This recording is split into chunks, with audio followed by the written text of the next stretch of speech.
When you're in a job interview and they ask, what's your biggest weakness? They don't actually care what your biggest weakness is. They care about three things: your self-awareness, the impact of that weakness, and what you are doing to address it.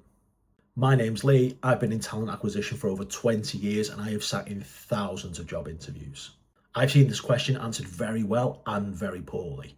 I'll run through some of the poor ones and then give some examples of what good actually looks like.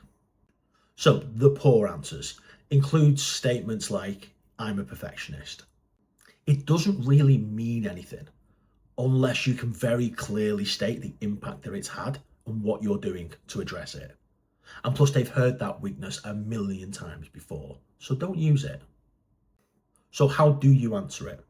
First, pick a weakness that's real, because a good interviewer will probe and ask follow-up questions, and you don't want to find yourself in a situation where you're having to make things up on the spot. Next, think about the impact of that weakness in your career. What did it stop you from doing? How did it hold you back? Why did it matter? And finally, think about the steps that you are taking or have taken to address that weakness. Here's two examples that I have actually used when I've been asked this question in job interviews. So here's the first example. I've had feedback from my manager that I'm too calm, even when the pressure is on. And whilst being calm can be quite a positive thing, it can also give the impression to stakeholders that either I don't care or that I don't appreciate the seriousness of a situation. And I've never realized that before. So now when I'm speaking to stakeholders, I let them know that I do care and that I do understand the situation, either through my words or my body language. So that was a real example. It was actually feedback that I had from a manager once, and I have used it in a job interview.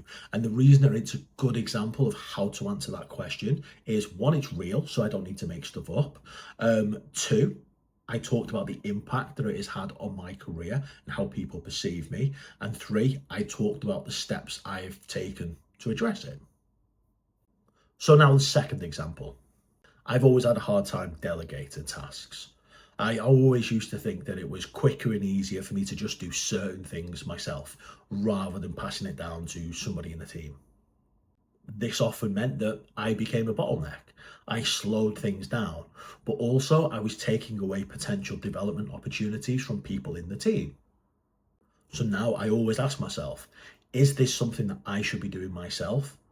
Or should I pass it down to somebody in the team? And what will it free me up to actually focus on instead? Again, I have used a real weakness. I've talked about the impact that it's had and the steps that I'm taking to address it. Like I said at the top of the video, they don't actually care what the weakness is. They're looking for some self-awareness, a recognition that you are not perfect, you are not the finished article, and you have got development gaps that you are proactively working on. And the good thing about this question is that you know you will probably be asked it in every single job interview, so you can prepare a couple of examples. Do like this video, drop any questions in the comments, and please subscribe to the channel for more no-nonsense job search and career advice. Cheers.